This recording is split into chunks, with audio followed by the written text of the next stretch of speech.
I have been working on my game Please Feed the Fish for over a year now. And at the beginning of last year, I challenged myself to complete that game by the end of the year.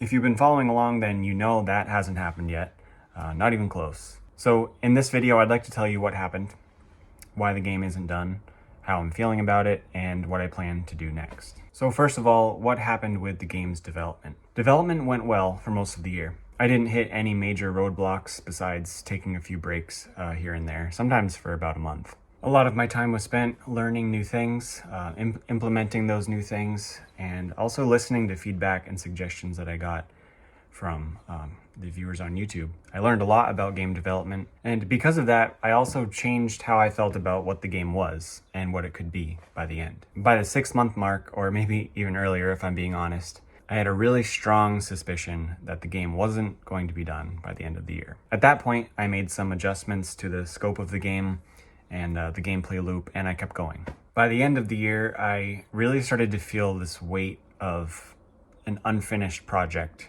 and this deadline. I racked my brain to come up with a way to scope the game down even more so that I could have it finished by the end of the year. But nothing was coming together, and I also didn't want to give up on this larger idea of a game that I had and put out something in my mind that was inferior. I considered completely changing my goal for the end of the year to something like starting my Steam page and releasing a really polished demo as my kind of release for the end of the year. But for that demo to be a polished vertical slice, I still needed to do sound effects and music and a lot of polishing to get that into a shape that I felt was releasable. At the same time, I knew that if I made a Steam page and put this polished demo onto Steam, that I would be committing to developing this game for at least another year, maybe more. And while I did believe that this game needed more time, that it deserved more time, my ultimate goal was simply to finish something. So committing to another year or more of development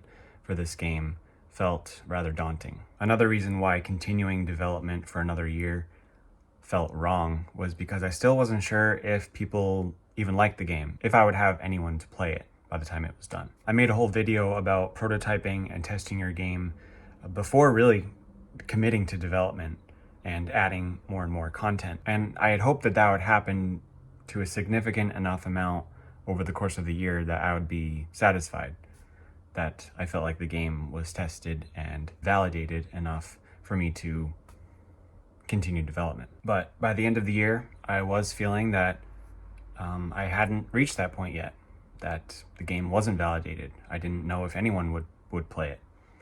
And committing to another year of development felt like a bad choice. And that's the whole reason I gave myself a time limit and a goal of putting something on Steam. Because as far as I can tell, Steam is the best place to learn if your game is even viable.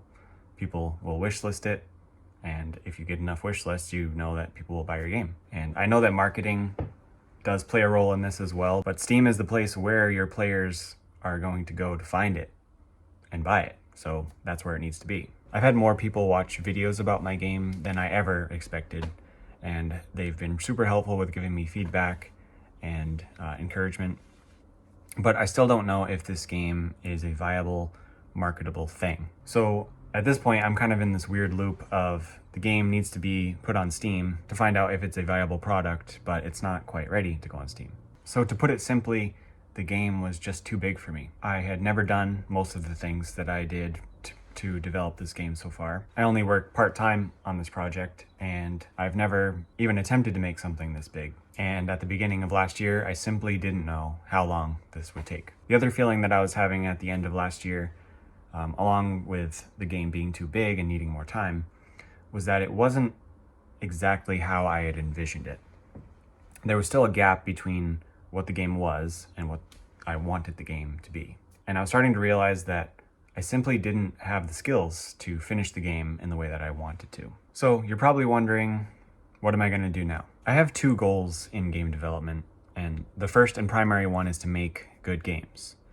And to me, a good game is something that I'm proud of and something that I can at least get a few people to enjoy playing. My secondary goal is to start a business, to take those good games that I make and find a way to sell them. I do enjoy making games, and I would love to have more time to do it. And I would also love for more people to play my games. So making games goes hand in hand with marketing them and selling them. For me, anyway. So my game, Please Feed the Fish, isn't at this point hitting either of those goals.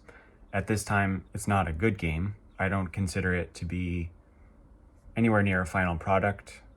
I am proud of it, but it's nowhere near releasable. And since I'd also like to start a business with this, not knowing how much longer it will take to develop, and if anyone will even play it, doesn't make sense to continue developing it. So that brings me to what I'm going to do next. And if it sounds like I'm giving up on Please Feed the Fish, you're right, partially. I still feel passionate about the idea of the game. I love what I've made so far, and I'm determined to finish this game someday soon in a way that I will be proud of and in the way that it deserves. At the beginning of this year, I was feeling like a decision needed to be made, and with the perspective of working on a game for a whole year, I made the decision to start a new game. I've been working on it for about 3 months, and I'm happy to announce that it's already more complete than Please Feed the Fish was at the end of last year. And you can wishlist it now on Steam. One of the most disappointing things about developing my game for a whole year last year was that out of everything that I made, all the content and mechanics and everything, you could complete everything that there was to do in the game in about 30 minutes. That was pretty disappointing. I realized that my process of creating content for the game and implementing it wasn't adding very much to the total experience of the game. In a sense, the development was very inefficient. I was doing a lot of work, but not creating much game. So I thought, what if I made a game that was much smaller in content, but had a gameplay loop that was solid and had infinite variability? This isn't a new idea. It's no wonder that roguelikes and deck builders are really popular with indie developers. You can create a relatively smaller amount of content, but create a lot of gameplay. And I believe that making a smaller game and finishing it and releasing it will teach me the things that I need to know to finish a larger game. And I know I should have been making a smaller game from the start. I shouldn't have started on such a huge game last year, but I simply didn't know. I didn't know how long that game would take to develop. And I don't know how long this game will take to develop either.